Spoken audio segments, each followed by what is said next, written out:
Hey, what's up, everybody, and welcome back to That Triathlon Show, the podcast presented by scientifictriathlon.com. I'm your host, Michael, and this episode is Q&A number 119.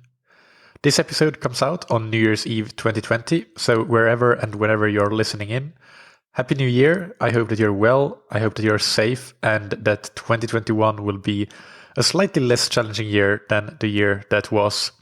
As it is the end of the year, I want to say a massive thank you to our sponsors, Precision Hydration and Roka, for their support throughout this year. It has definitely not been an easy year for companies in the endurance sports industry in general, so I am incredibly grateful that they have stuck with us throughout this year. Without the support of sponsors, this podcast couldn't exist in its current form because it's just too big a demand in time and energy to not do this podcast professionally. So the sponsors are very, very important, just as important as anything else in the podcast. And whenever you, the listeners, shop with them, then that is crucially important. It indirectly helps keep the show alive. So if you're aware of that when choosing which brands to shop from, then that would be a great help if you could choose the show sponsors, Precision Hydration and Roka, to make sure that they get the value from the sponsorship that can keep them here with us for a long time. And as you know, Precision Hydration create electrolyte products that you can match to how you sweat. If you are somebody that loses a lot of salt in your sweat, you can get a high concentrated electrolyte supplement. And if you're on the lower side, you can get a correspondingly low sodium concentration supplement. If you're listening to this episode and suffer from a bit of a hangover from New Year's celebrations, then try a bottle of Precision Hydration electrolytes. While I don't know if there's any evidence of this, then some sources are actually telling me that anecdotally it does work to relieve a hangover. So I haven't tried it, but I've heard that maybe it's worth trying if you are in that situation.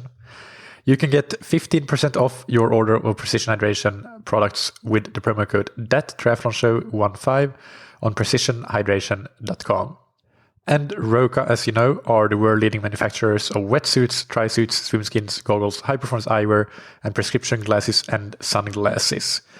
My favorite product, any category, not just triathlon, but any category of 2020 was without a doubt the Roka Maverick X2 wetsuit. It just felt like swimming in a rocket ship. I was so amazed when putting it on and doing my first swim in it. It comes with the typical arms of technology that all Roka's wetsuits from the entry level up come with in order to not restrict your shoulder mobility. It also has an amazing buoyancy profile, and it has an exoskeleton that helps you use your core and hips more in your stroke and get a better transfer of power in the propulsive phase of your stroke. All of Roka's wetsuits from the very entry level up are very high quality and great value. But if your goal is to go as fast as humanly possible, get every single ounce of potential out of yourself, then I can't recommend the Maverick X2 enough. However, for people more on the beginner side of the spectrum that are not ready to invest in the flagship model, then the more entry-level options might be the best choice for you. And as I said, the value for money is incredibly high with all of those wetsuits. You can get 20% off your Roka order with the promo code that you can get on roka.com/TTS. Now let's get into today's questions, which are from Shai, who writes, "Hello, Michael. My name is Shai from Tel Aviv in Israel. I love the podcast. My question is there any influence of heart rate when running on the caloric expenditure? When I run with heavy trail running shoes on a hilly course, for example, it requires more work than when I am running with racing flats on a flat pavement. Therefore, the calories expended should be higher. In this scenario, the heart rate will reflect the extra effort required for the hilly trail run. However, whenever I read about caloric expenditure in running, it always refers to the distance, saying that the work done is just the force times the distance moved.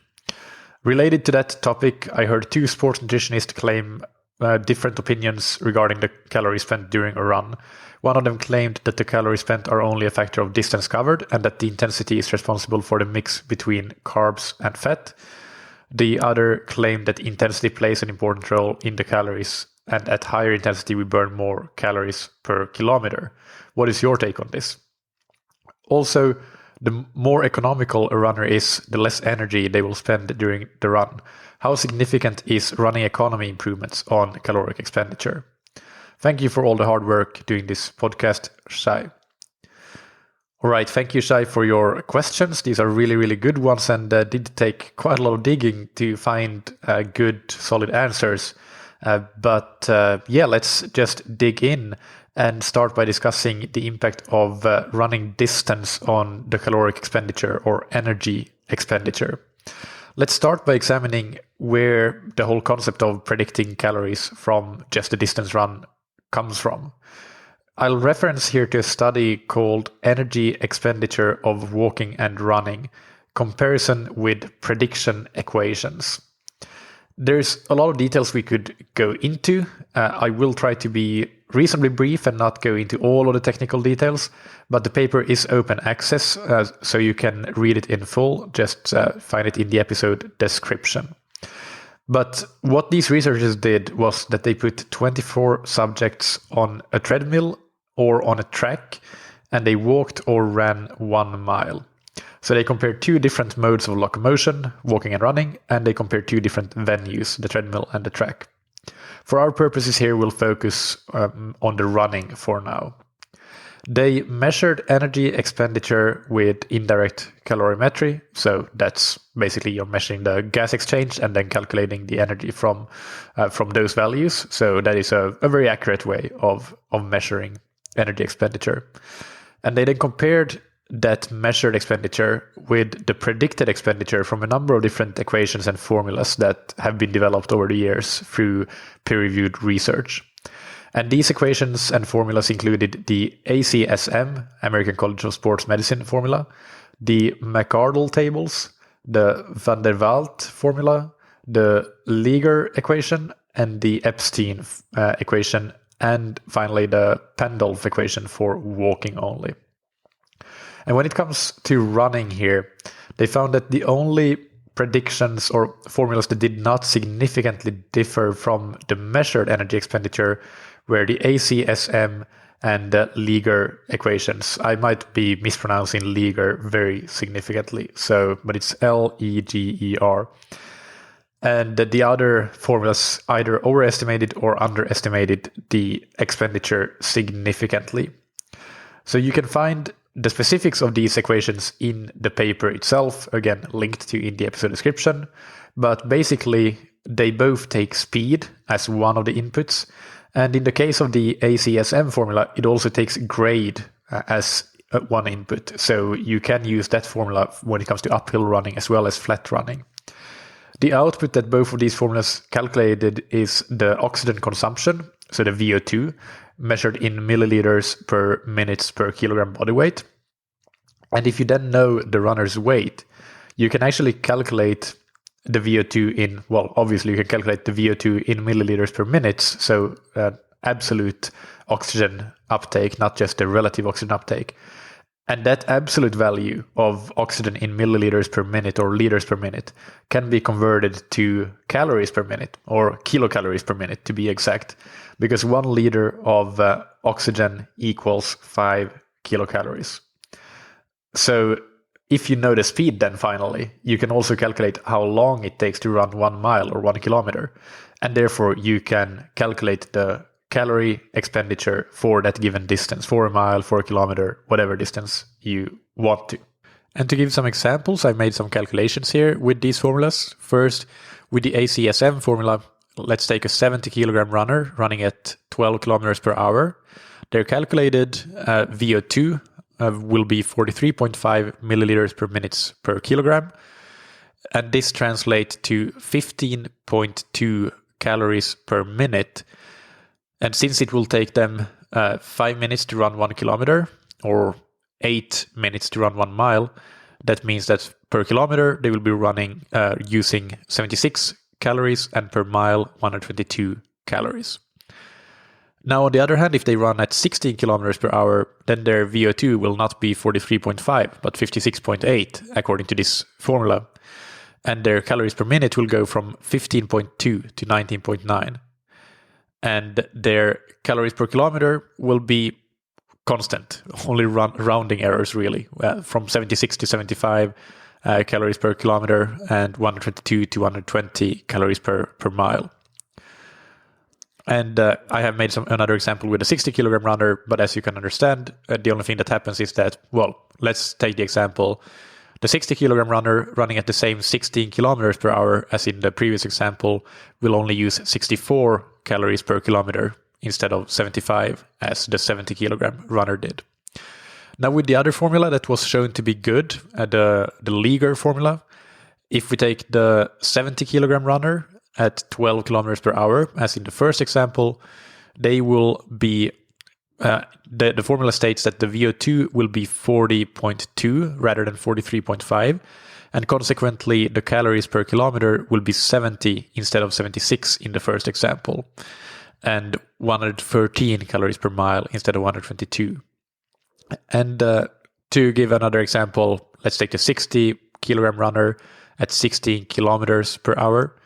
They will have a VO2 of 52.8 according to this formula compared to the ACSM 56.8. And consequently, the calories per kilometer according to this formula will be 59 instead of 64. And here you can see that the Liger formula, the 59 calories per kilometer for the 60 kilogram runner and the 70 per kilometer for the 70 kilogram runner, that is kind of the basis for a very well-known estimate that we have.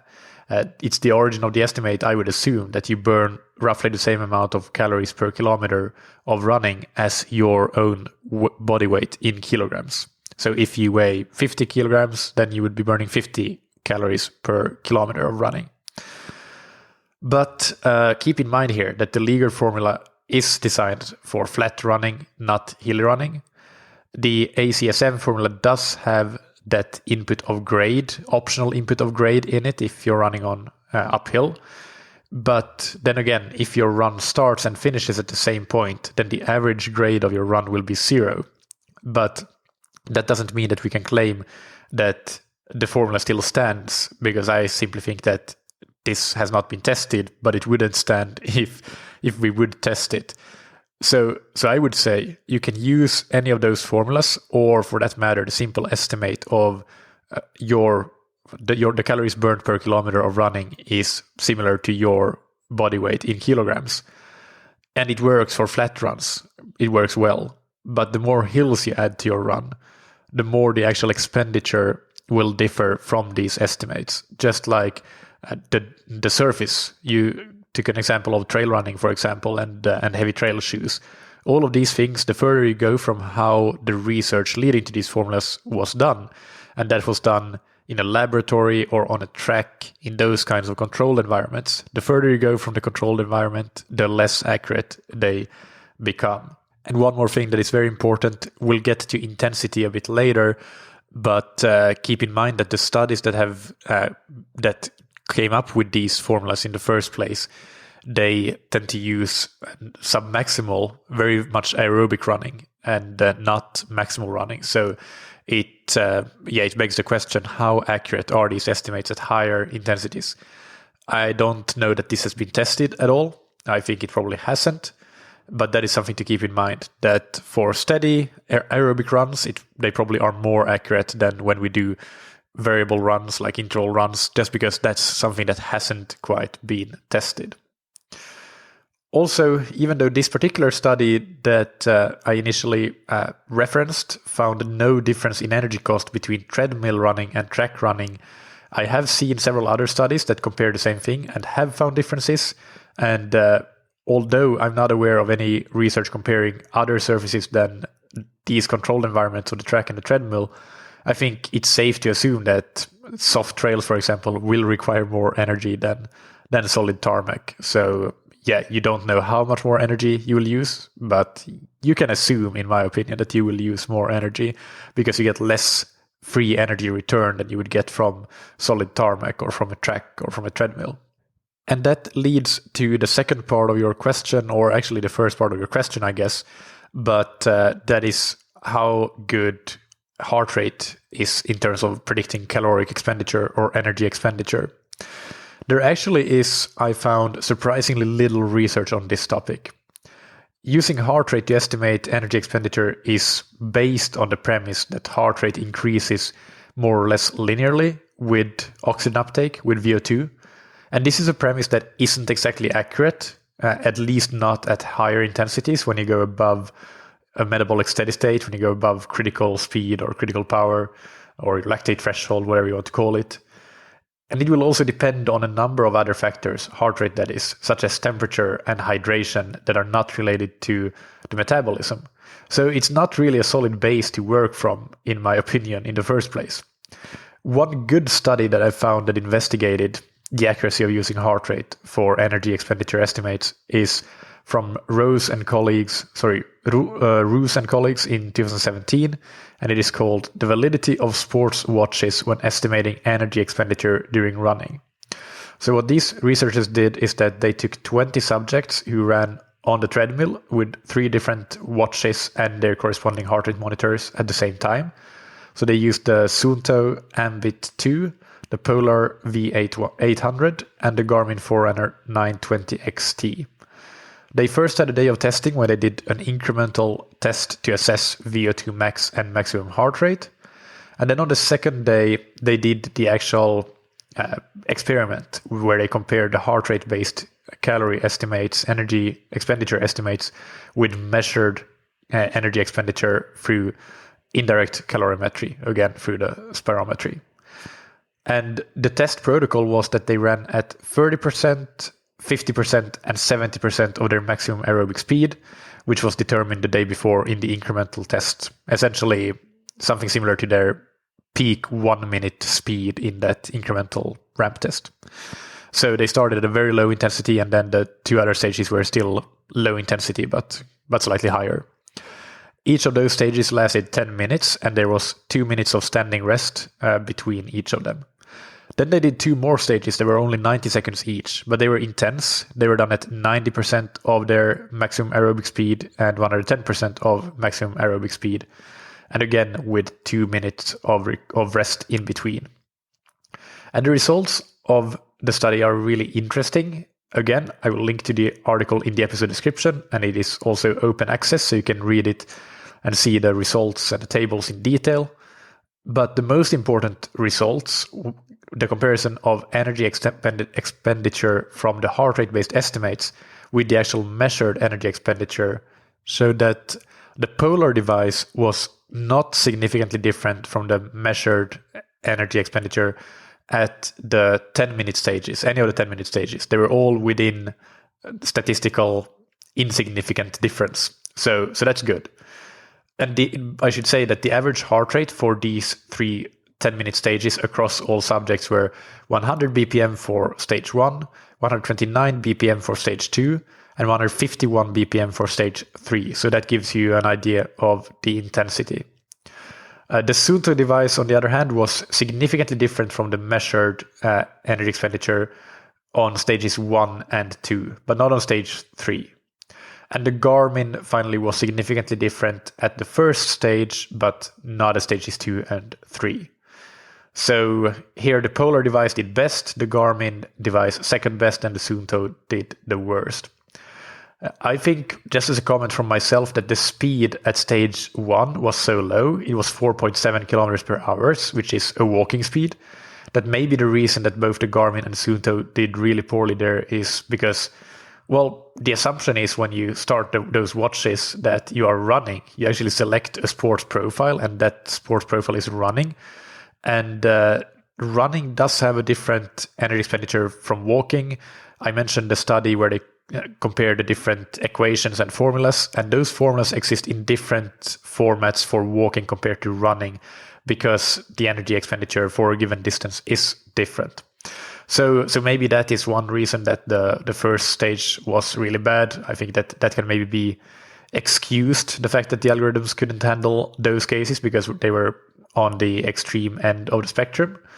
At stages 2 and 3, just as comparison, the speeds run were 7.5 and 11.1 kilometers per hour, which is 4.7 and 6.9 miles per hour. And again, the heart rates were 129 and 150 51, so more definitely we're getting into running territory there rather than walking. But then at the higher speeds, the very short stages, the 90-second stages at 90% and 110% of max aerobic speed, where the speeds were 14 and 17 kilometers per hour for these subjects, or 8.7 and 10.6 miles per hour. All of the devices were significantly different from the measured energy expenditure at these stages, and heart rate at these stages averaged 167 and 176 respectively. And it's important here to mention actually that all of the devices underestimated energy expenditure at this higher intensity. So this is just one study, but as I said, in running, even in endurance sports as a whole, I couldn't really find a whole lot of good research on heart rate energy expenditure estimates. And for example, doing all the standard practice things of finding more studies on the same topic by scanning the entire reference list of this publication, and also then finding all the articles that have cited this particular paper, so articles that have been published later and that might have done something similar. I did all of that and couldn't really come up with a whole lot. So yeah, that's a bit limited. There is a whole lot more when we consider research, for example, about activity trackers in general, such as Fitbits, Apple Watches, and what have you. There's quite a bit of research on how accurately they estimate energy expenditure, and generally, those studies seem to find that their estimations are very different from the actual true gold standard measured energy expenditure. So that is something that maybe we can't exactly interpolate to a controlled run, but because free living is a bit more complex and more varied than just a standard training run. But I still think it gives us an indication that while it's true that an increased heart rate will be an indication of increased metabolic demand and increased energy expenditure, the actual accuracy of energy expenditure estimates based on heart rate just isn't good. It can be good at certain intensities, sub-maximal intensities that are not walking, but also are not too intense.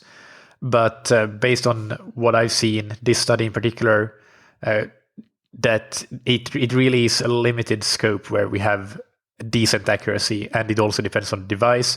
And by the way, if you want to know, well, so I already said that, I guess, but the device that seems to be doing the best job is the Polar one, ahead of the Garmin and the Suunto. This, of course, is a couple of generations ago in terms of the actual devices, but still interesting to know. Now, when it comes to the question about intensity and calories, which you ask about, and this will also lead into the economy discussion, so I'll tackle those two simultaneously. If we go back to the first study that I talked about and how we can estimate energy expenditure based on distance if the course is flat, then the researchers there did also compare running and walking, as I think I maybe said already.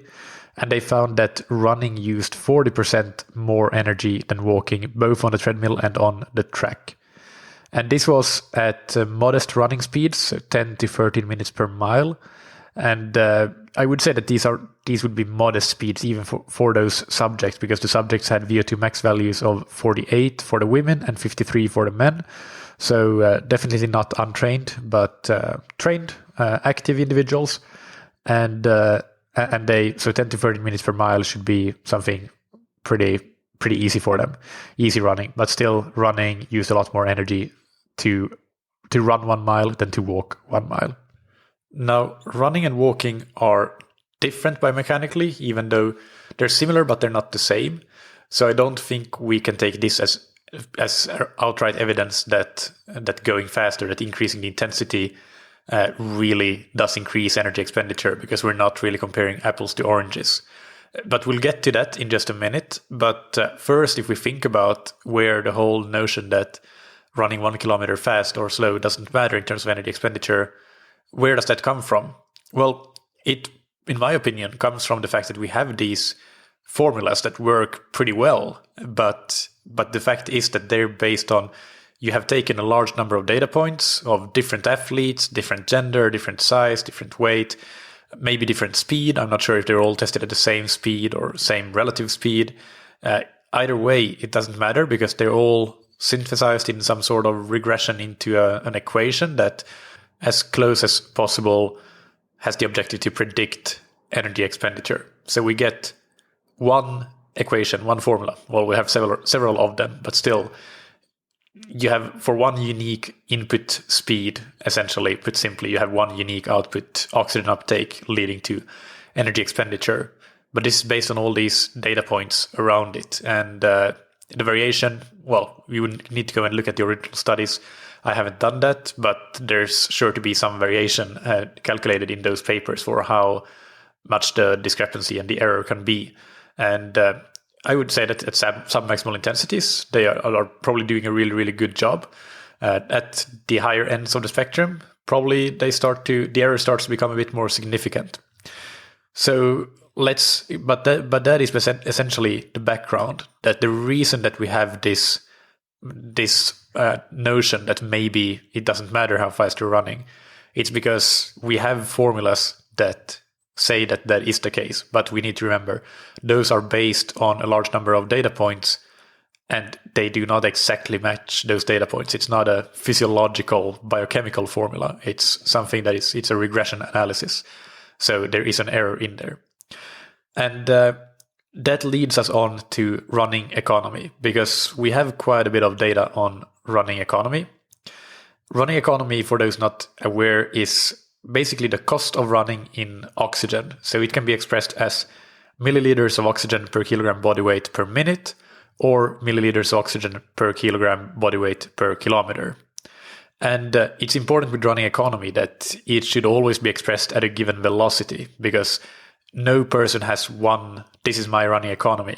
Your running economy will change depending on if you're running at 8 kilometers per hour or 12 or 16. It will be very different.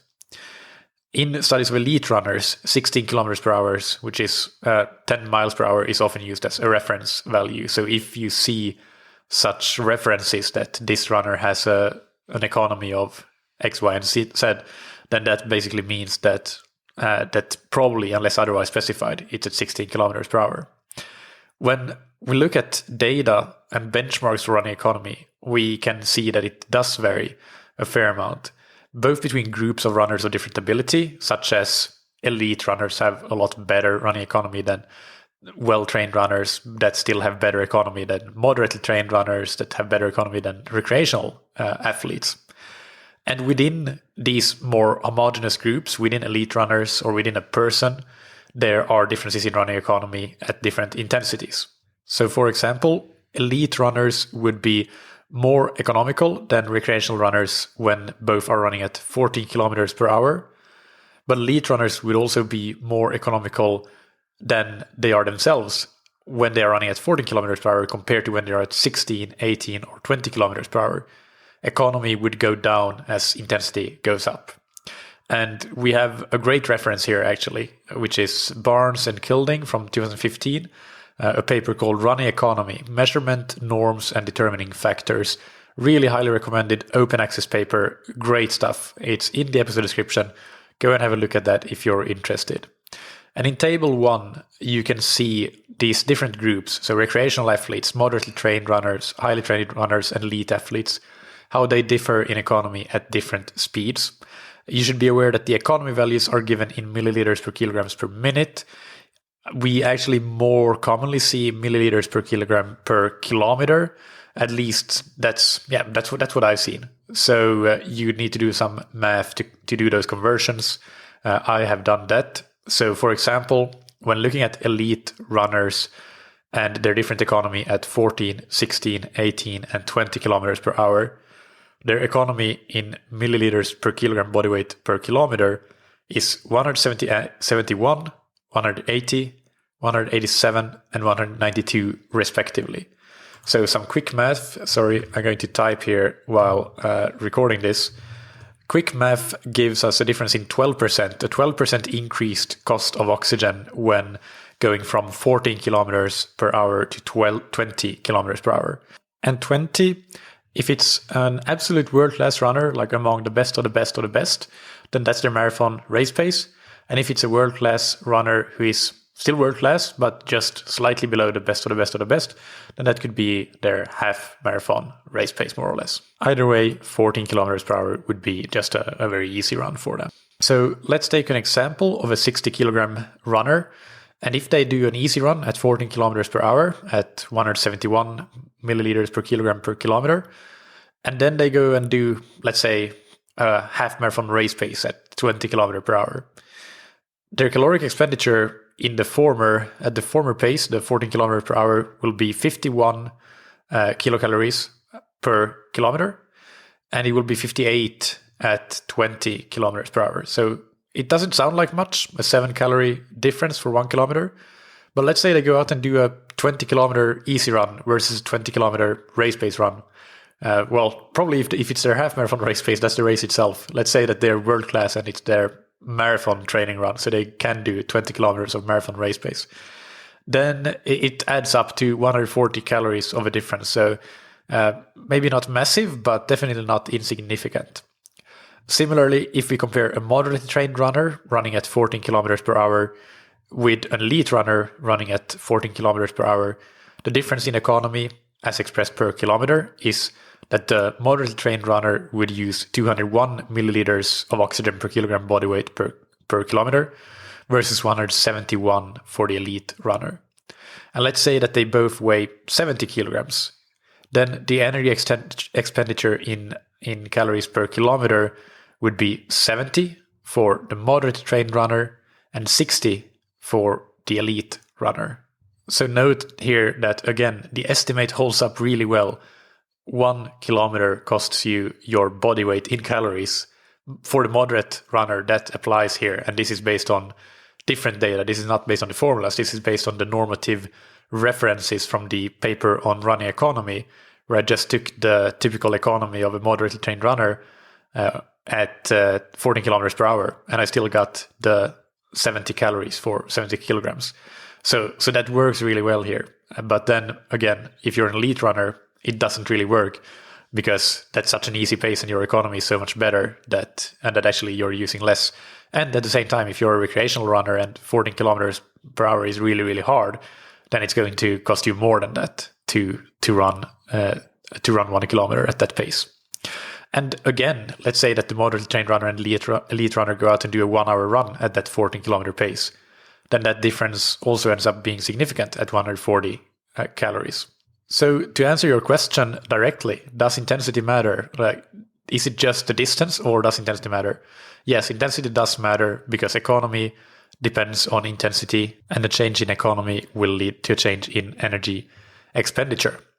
So that's it. And again, really, really go and have a look at that economy paper because it's absolutely brilliant and all of the normative references are really cool to have a look at.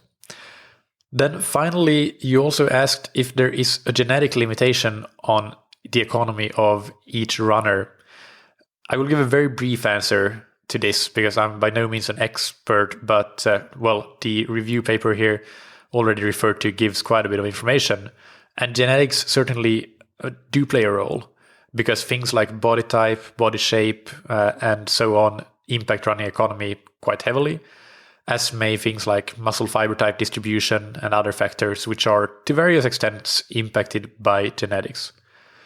But many of the factors impacting running economy are, even if they may be impacted by genetics as well, they're also trainable, and some factors may be very, very trainable. And there are some very interesting case studies, notably Paula Radcliffe, the women's marathon world record holder, that economy may be the parameter that we really can keep improving and improving with training year after year, long after things like VO2 max would plateau. So Paula Radcliffe, for example, her economy got down to 165 milliliters per minute per kilometer, which is really good for a female athlete. And that was at 16 kilometers per hour, I believe. Now, in terms of the limitations in human performance, just for fun, because the review paper referenced these, apparently the greatest running economy ever seen in published research at 16 kilometers per hour, which is where we have the most data, was 146 milliliters per kilogram per kilometer. There was an East African runner capable of running 3:35 for 1500 meters, despite having a VO2 max of only 63 milliliters per minute per kilogram. That's very low for a 3:35 1500 meter runner. So that's really cool. He probably also had a very good anaerobic capacity as well as a great economy. But probably even greater, even if it was recorded at a different speed, so it's not quite an apples to oranges comparison. But a famous case study is the men's world record holder for the half marathon, Tadesse Serisenai, who did 58 minutes 23 seconds in his world record. At 19 kilometers per hour, he was measured at an economy of 150 milliliters per kilogram per kilometer, so only 4 mils higher than the 146 of the best ever published at 16 kilometers per hour. But remember, Tadesse was measured at 19 kilometers per hour, so significantly faster, and most likely would have been quite a bit below the 146 economy world record, if you will, that was previously measured. So I hope that this answers your questions, Shai, and that's it for today's Q&A. As mentioned, I will have links in the episode description to all of the papers referenced today, so you can go and check them out, and they're all open access, so well worth having a look at them. Keep sending in questions if you want to get your questions answered, and my email address for that is michael@scientifictriathlon.com, and it's Michael with a K. Finally, big thanks again to our sponsors. Thank you for today and thank you for the entire year to Precision Hydration and Roka. You can find Precision Hydration on precisionhydration.com. Go and get a free hydration plan and an estimate for your sodium concentration. And then you can match the electrolyte products that you get from Precision Hydration to your individual sweat rate.